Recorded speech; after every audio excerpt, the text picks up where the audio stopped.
Hey y'all, welcome to No Invite Necessary podcast, and I'm your host, Nolita, aka the Mona Lita. This is where I share the real stories of the grinders, the hustlers, the doers, and the dreamers who have faced some of life's toughest challenges, and they've come out on top not only better, but stronger and wiser and way more fulfilled. I'm talking about practical resilience, growth, and transformation. This show is for anyone who's ever felt sidelined or underestimated. Whether you're finding inner peace, rebuilding after a crisis, or making waves in your community, here is where I spill the tea with my guests on their hustle and the lessons learned along the way. Remember, it's your journey, your hustle, your rules. Let's get into it. No invite necessary.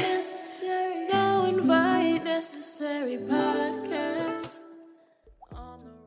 Now, today I have a very special guest. She's a Chicago native.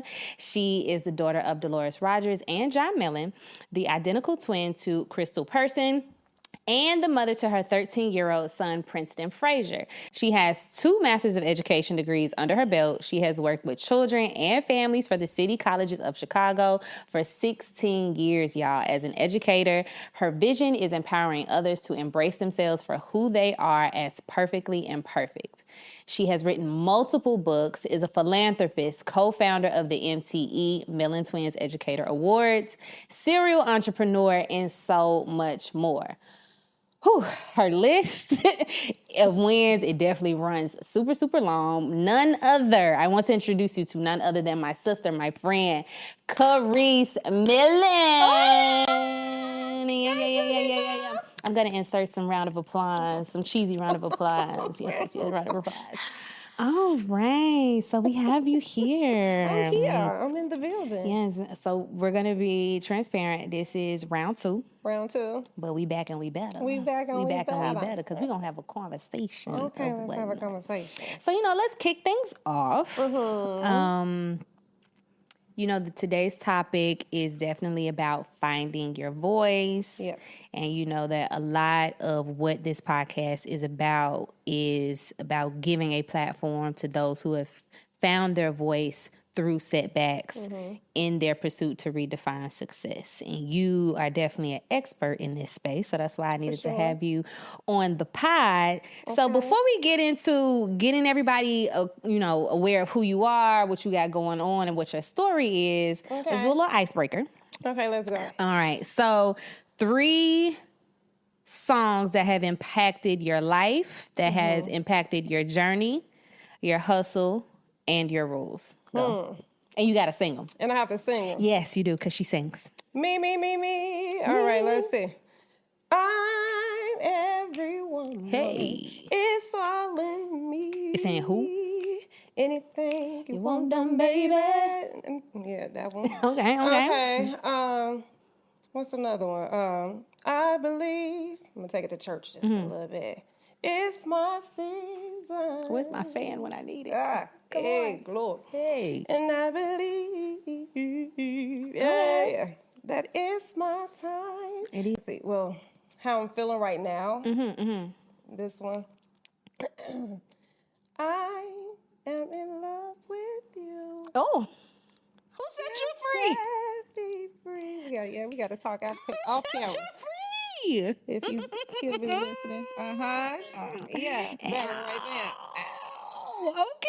She bring the little spice to the couch. Just a little bit. Okay. Just a little bit. Okay, so she's in a good mood.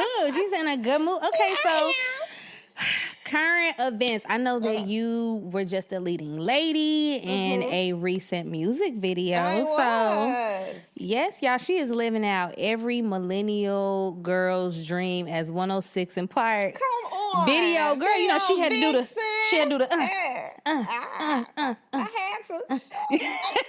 So how was that experience? It was amazing because I was in my element. I did it for a friend, Slick J. Y'all make sure y'all go download his new album, Brown Liquor. Yes. And it was so much fun. Just the fact that I can have fun, and being a leading actress, that they called my name. So I was like, I'm there. So it was exciting. It called your name. What exactly about that made you so excited for the experience? Is it something you had done before? Like, why did you say it was calling your name? Because music is a passion of mine, right? Okay. That's my love. So, and the song is amazing. It's called Chill, y'all. And then I was able to step, it was just, because that's my background too, music, my family sings. So just because they wanted me to be a part of that, that it was just amazing. Okay. So, music, background, you Yes. mentioned family. So, I know that you're in education now. You've accomplished so many things. Let's take it back to the beginning, though. Okay. Okay, so today we know Kerese as a entrepreneur, philanthropist. She has this long list that I gave you guys, but who was little Kerese? Like, where's the beginning for you? Oh, the beginning for me. The little Kerese is this outgoing before certain things happen, but outgoing, outspoken, funny, love to laugh, joke. But something occurred in my life where it shut everything down. So I can say, in the 5th grade, I was called the dumb twin by a teacher. So of course, because of that, I began to live in the shadows of my twin sister. And when I did that, I lost my identity. So back up. So take us to the classroom. Like, what was going on? What happened?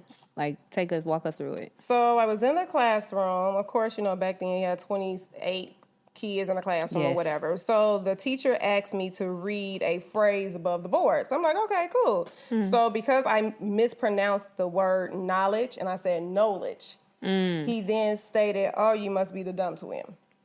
Yeah, so it was just like, wow. So, of course, kids could be cruel. They were laughing, cracking up. And just to hear that from a person that you trusted, that I started to believe him. And because of that, I'm like, okay, well, my sister is the smart twin.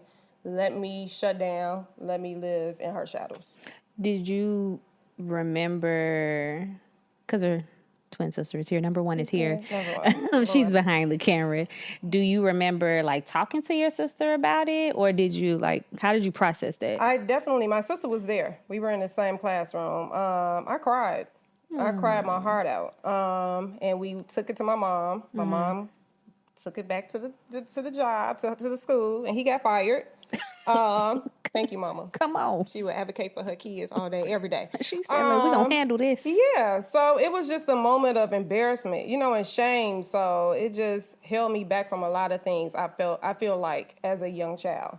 Because I wanted to be a part of dance. I wanted to be a part of theater and this and that. But because that one negative thing just stood out, how would they say it?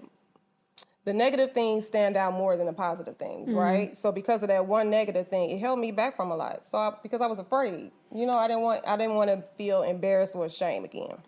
But you've been able to accomplish so much in life. So what has been the driving force for you? Like, you have that experience, you go through high school, you go through college. Like, how was that a conflict for you? It was a conflict for me because, again, like I said, it was trying to figure out my identity. But then I had to learn my why. So I'm like, okay, I never want another child to feel the way I did. So what can I do to be impactful in the world? Yeah. So this is why I became a teacher. Okay. So because of that, that's when I went into the educational field, and yeah. How early on did you have the idea or the thought to become a teacher? Like, how young were you? I was in college. Okay. Honestly, in college, because I actually wanted to be a doctor, but when I took them science and math classes, I was like, oh, this is not for me, Jesus, because I can't understand nothing. This chemistry teacher is talking about that. That's not for me. But I knew I always wanted to be around kids. Yeah. So I'm like, okay, I wanted to be the doctor who delivered babies. Oh, a pediatrician? No. What? What's it? OBGYN? Not a gynecologist. Is it? OB. No, I thought, okay, well, them, huh? Yeah, she said them. Yeah, I wanted to be that until that, Okay. But I'm like, as long as I could work with kids, I'm like, okay, you know what? And I just started reflecting on everything that I went through, whatever. And I'm like, okay, let me just go ahead and be a teacher because I feel like I can make a difference. And that's when How did it affect you? It seems like in educational settings, you were able to still show up for yourself. How did it affect you in your personal life as far as how you interacted with families, even your sister? Like, how did that shift and change you to where now you are intentionally finding your voice? So I can say around my family, I was able to be me because they allowed me to be me. And I wasn't afraid to be around my family. So it didn't really affect my personal life when it came to my family. But outside of my family, I pushed my sister to the forefront. Okay, I'm not saying nothing. When it came to speeches and this and that, I got a cold. I always came up with an excuse. So it wasn't an agreement. You just kind of... Yeah, my sister was like, Kerese, you gotta, I don't feel I can't. And she didn't understand why. And then until actually adulthood, I'm like, this is why. And she's like, I was wondering all these years, you would push me to the front and would never say nothing. I'm like, it's because of that. I don't want to feel embarrassed. I don't like, if I make one little mistake, I would feel like, was it a significant experience or like event where that made y'all have that conversation? When we started our first business, I Am You Are Perfectly Imperfect, and we had to be in the forefront and speak to people. And I'm just like, She's like, well, how are we going to be public speakers and you ain't saying nothing? I know. You go ahead. I was just staying back here and just look like you. And then, but that kind of forced me, and she just started to encourage me, like, you can do it. You know, my sister, she's an amazing person, so she encouraged me to be who I am and not be afraid.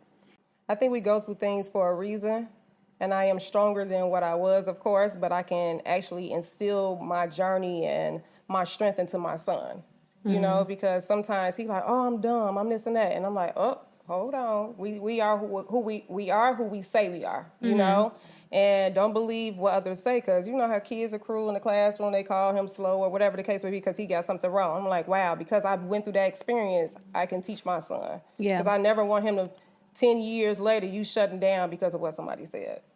So as an entrepreneur, like, talk to me about what was your first business? Like, how did you even have the tenacity, the bravery to step out and try? So I feel that one of my greatest gifts, I would say, God has given me is to make people smile, to help people, to give the gift of help. Okay. So our first business was called I Am You Are Perfectly Perfect. And in that organization, we gave to domestic shelters. We provided resources for them as far as clothes or, different things, resources with shelters. And we just did different things, stop the violence and hoop it out, and just reaching out to the community. And because I seen that we were touching people, and we were touching people's hearts, I'm like, okay, this is part of my journey. I have to step out and I have to share my story because I was able to relate to a lot of people as well. So just giving that gift of help is what pushed me. I'm like, okay, I got to speak up. I got to stand up. Okay. So what has been the most challenging? I'm going to shift a little bit. Okay. What has been the most memorable setback that you've had that you use as an example to encourage others? I would say when I had a dark cloud over my life one time and I wanted to take my life because it felt like everything, it was after my son, I would say that. And postpartum did play a part of it, but it was so many factors that played a part of it as well. Not making as much money as I would want to, trying to raise a kid and this and that, and feeling rejected and not feeling like I was enough. So I feel like using that, I'm able to help others who may be going through the same thing. So what, you find out you're pregnant, like, walk us through the experience. How old were you? Where were you at in life? Okay, I think I was, how old was I? 13 years ago. Go ahead, do the math, Crystal. Was I 27? 35? No, 35. 28, there you go. See, math, I wasn't good at math, y'all. I was 28, excited. I took 10 pregnancy tests, like, this ain't real. But I'm pregnant. I was excited, but my pregnancy was horrible. I was on bed rest for 3.5 months. I had placenta previa. Yeah, it was just a lot. What is that? Girl, so the placenta is blocking the cervix, so blocking the baby from coming out. So my son was too big for me. Okay. So they had to end up putting me on bed rest for 3.5 months because I kept bleeding. So it was just a horrible pregnancy. And then when he came, you know, it was all, you know, excitement. Then it was like, ooh, this is reality. I ended up moving in my own apartment, had my own car, you know, I had a job, still as an educator, but wasn't making as much as I'm making now, praise the Lord. And so things became just really tight. I just felt like suffocated. Yeah. You know, it was just like the little things. He wouldn't stop crying. I'm like, am I doing something right? Am I doing it wrong? Like, you know, I felt alone. Who were in you a talking sense. to when you started having those feelings? My sister. I talked to her. It took me a while to talk to her. Why? Because there was a point when I was driving down the expressway, and it just thoughts was like, you know what, this is too much. I can't do it. And you know, people was like, that'd be selfish of you. But if you haven't been in my shoes, you can't speak towards my life, whatever. So I felt like my son would have a better life than, you know, with my sister. So I was like, I'm gonna call my sister, and I'm like, I'm gonna just give you my son, and blah blah blah. And then in the midst of me thinking all of this, my son was like, Mommy, he's like 3 at this time. Not I don't know if he was even 3. He was like, Mommy, you're just the best mommy ever. I couldn't have no other mommy like you. And I was like, wow. So I knew that was nothing but God, you know. And we all go through our storms. And I feel like when he brings you out, it's just use your story to help the next person, you know. So have you come in contact with different women where you had to share your story, and A lot. how has that impacted you? It's not funny, but it's so funny how God just aligned things up, especially being an educator and being in city colleges. I come across a lot of people, and you can tell when, I don't know, he always brings people my way. Like, I'm a therapist. I'm like, oh, okay, here we go again. But I love it. Yeah. I thrive off of helping people, you know? And it makes me feel good inside the fact that I can share my story, because they look at me now and what I have. I own my own house. I do this and do that. They're like, wow, but they didn't know where I came from. So me being able to share where I came from, they're like, wow, so if she can make it, I can make it. So when you've been in different settings, because you and Chris is her sister, when y'all are so, I guess people are accustomed to seeing y'all together, Right. and you are now being intentional about using your voice, how is that being received? People love me. People like, Kerese is a whole fool. I didn't know. I was like, I'm a real comedian. Chris was like, she ain't, yes, you be cracking up laughing. People like, wow. People love being around me, and I love that. I'm a people's person, and if I could just make you laugh, I know it makes my day. So. How have you gotten into this space? Like, what do you remember, like, what the defining moment was when you said, I want to step outside of my normal self? When we started our podcast, the Millen Twins Highlights Movement Show, and we were on the radio, and I was just able to be myself.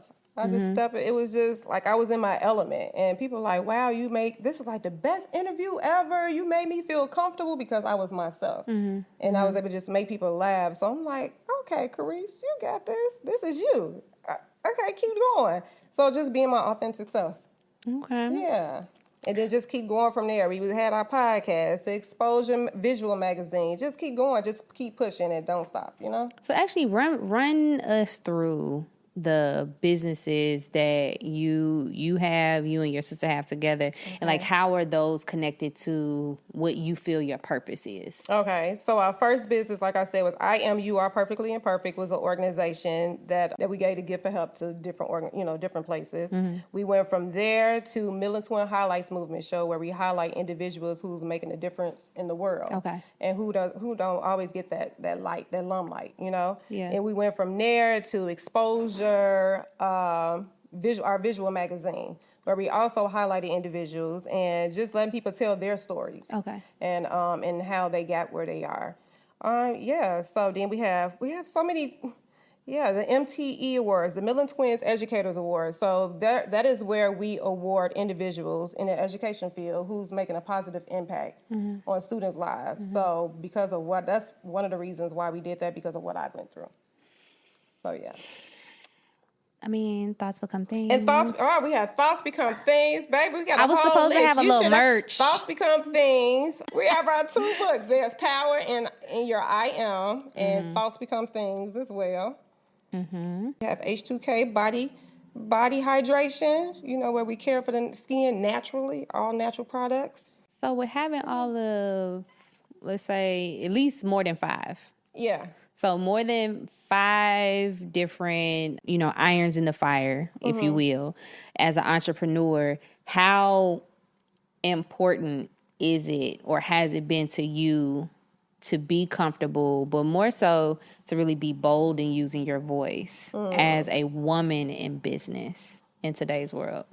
It's very important for me to prove to myself that I could do whatever I put my mind to, and to just have that confidence in myself and not to look for validation from other people. Just focus on me and God. If God said you can do it, you can do it. So I think it was just more important for me to just be who God called me to be. And that's what I just focus on. What parts of yourself has God revealed to you of who you are called to be that you haven't shared with the world yet? Well, I was like, well, we gonna go deep.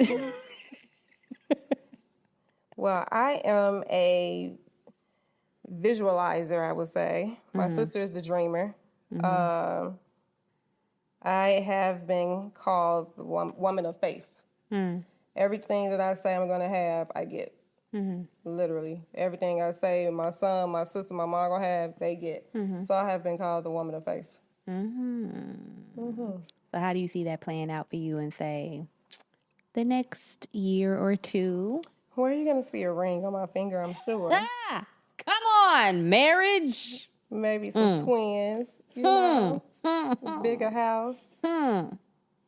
Yeah. Speak it. Debt paid off. I only got my house and car. That's all I got left. God is good. God is very good. God is amazing. My son is thriving. So I see greatness.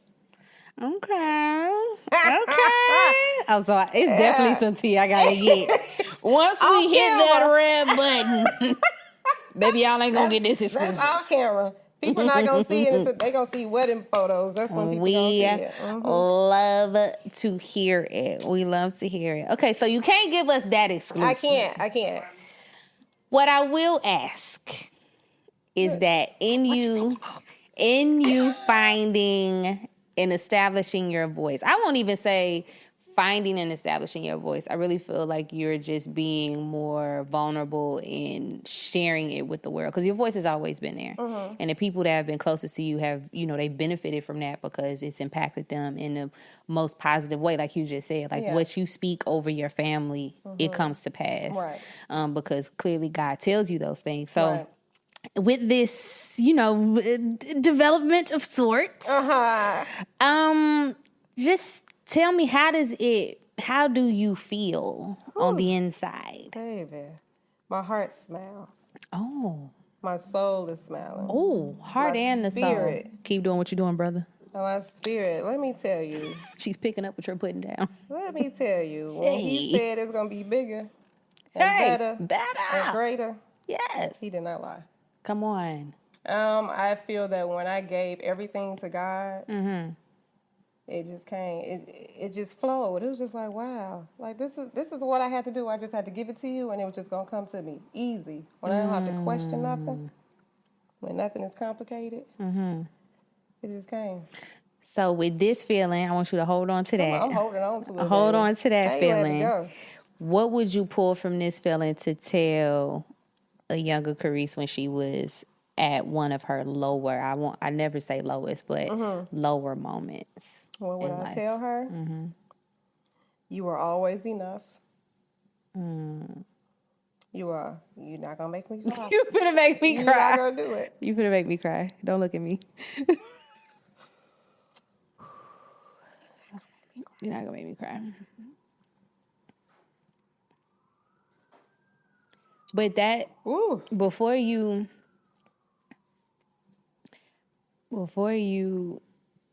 finish, just in the peace that comes with knowing that you are enough. You have, in a short amount of time that I've known you, you have always been bold in how you express yourself. But I also understand that I've experienced you in very intimate, close friend, family environments But the peace that comes with knowing that God places people in your life that act out his intentions to confirm that you are enough. Like, people really don't understand how valuable that is. And in real life, a lot of people don't get to experience that sometimes. Right. And I just want to encourage you to continue to hold on to that feeling and to never forget that. And to always know, like, God's intentions are to always put a smile in your heart because you deserve it. And I told you this before, like I tell all of y'all, there was a void in the earth and he saw fit for you to be here. Nothing about you has ever been a mistake. Everything has been for a greater purpose. And for the children that you come in contact with, the parents that come in contact, even if they don't even speak to you, they see how you pour into their children. So even though that teacher was a complete, it was for a reason, because that match needed to be struck to create a fire in you, to help you develop into the woman that God always intended for you to be. Thank you for that, sis. I love you, sister. Oh, We're going to stop snotting, y'all. We're going to stop snotting. Oh, Jesus. When you think it's not going to ever happen for you, when you stop believing in love, I'm like, God, I know you ain't forget about me. And he came to me, he's like, I ain't forget about you. I just need you to get closer to me. And when I started diving deeper into his word, baby, he blew my mind. So what did diving deeper look like for you? Like, what was your process with that? Like, Sierra got her prayer. Right. Steph Curry wife be doing whatever she does. You have those things in pop culture and social culture that so many people, they look to that as the ultimate example of how to obtain love through God. What was your process in getting closer to God? For me, prayer, of course, just building that relationship with him, because you get that routine prayer. All right, God, thank you for waking me up this morning. Then you'll talk to him till later on tonight. Now you lay me down to sleep. Being lazy with your prayer. God, like, you be lazy with me, I'm going to be lazy with you. So I began just diving into his word, just reading his word that would touch my heart, and the things that I was going through, and just diving into his word and prayer, and just going back to church consistently, and just worship music. Let me tell you, God talks to me in worship music. He talks to me. If you just listen, he'll talk to you. So once I did that, he's like, okay. Then I started journaling. I wrote everything down. I said, you know what? I need to scratch out and ball up everything I said I wanted in me in last subject. Because literally, that ain't working. It didn't work. So I started writing everything down. I'm like, okay, God, lead me. Lead me. Whatever you desire for me is what I want. Were you writing every day? Not every day. This one particular time, it wasn't even that long ago. It was probably like a few weeks ago. And it happened suddenly. I asked God, I said, God, I want my husband immediately. I want him suddenly. Not even 2 weeks later. Yay. God sent me an angel. He's Let me an tell on you. time God. And I ain't afraid to say it. Yes, he is. Come on. He sent me an angel. Come I'm telling on. you. And I'm like, I'm not questioning it. Because nothing with God, he won't bring you confusion. Because he's not of that. He's not a God of confusion. He is not of that. He's not a God of confusion. So when it was like, it was just a light. He was like, I told you it was going to be bigger. I said, dang, I should have listened a long time ago. Should have listened a long time ago, but it saved a lot of heartache. But you know what? The time is right. Because I got myself together, and I'm continuing to get myself. Because there's always room for improvement, right? But the fact that this man could pray with me, where I used to be afraid, like, will he pray with me? Yeah. Or, will he leave me if I say you want to pray over food? When it's just the little things. Cook for me. I ain't got to be the one doing this and doing that. Do you feel like in this relationship, can you already see a difference in how you are showing up to advocate for yourself? Like, did you have issues with advocating for yourself in past relationships? What's the difference that you see in how you're showing up and using your voice this time? I would say I was always pleasing them. Okay. I forgot about myself. It was as long as they were good. If I do this, if I do that, I get the attention that I need. But when it came to me, it was just like forgetting about yourself. Is that something was that always just a part of your dating habit or approach? I can say yeah. I always to get that attention because I didn't get the attention that's one of my love languages, quality time and attention. So when I didn't get it, I felt like I had to reach out to get that attention. Then, I get it for 2 seconds and it's back to what it was. So losing myself in men because I'm trying to fill that void. So I'm like, okay, if I do more, maybe they'll come, Yeah. So it's just losing myself. Okay. Okay. So as a mom, as a mother who don't look like she got no kids. I got a grown man. Exactly. He's paying into a 401k, y'all. He probably flipping houses somewhere. I don't know. Tell me about it. Come on, flipping houses. I don't know. He definitely has some investment stocks somewhere. Oh, yeah. So with raising a son and knowing, especially raising a black man in this country, and knowing that there are platforms that will celebrate his voice, but also there are platforms that will intentionally try to silence his voice. What has been your approach as his mother and even in co-parenting to make sure that he has the confidence that he needs? Even if he comes into, not a situation that's similar to like what you experienced when you were younger, but just as him being a man, he's going to have those trying moments. So what's been your approach with that? Okay, so my family is built on faith. That's our foundation, believing in God. So I let him know everything that's going on. I try to make it as a lesson. I'm a teacher, right? A teachable moment. So I show him different things. Like, you see, you can't hang out with the wrong crowd because they automatically think that you have something to do with it or this and that or whatever, And just showing him and letting him know that he's a child of God, and that whatever he needs, call on him.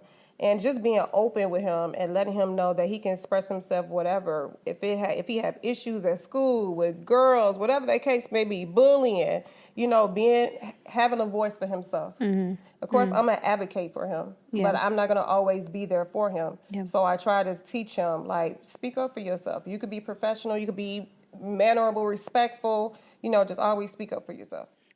Okay. Now, before we get out of here, I want you to let everyone know where they can find all of the links, Chris. Okay. Buy, support. I want y'all to scrub. I want y'all to wear a t-shirt. I want y'all to get moisturized. I want y'all to read, enroll a kid. What? Make sure they good. Do y'all get commission if we get some kids up there at the schoolhouse? I wish. Okay, so you can purchase skincare clothing line from millentwins.com. That is MILLENTWINS.com. Wow, what an inspiring conversation. I want to take a moment to thank my guest, Kerese Millen, for sharing her powerful journey of finding her voice, overcoming challenges, and setting new standards for herself and her son. All right. Her story is a reminder that even when life tries to mold us into something we're not, we have the power to break that mold and shape our own destiny. Before I wrap up, I want to leave you with a few key takeaways from today's episode.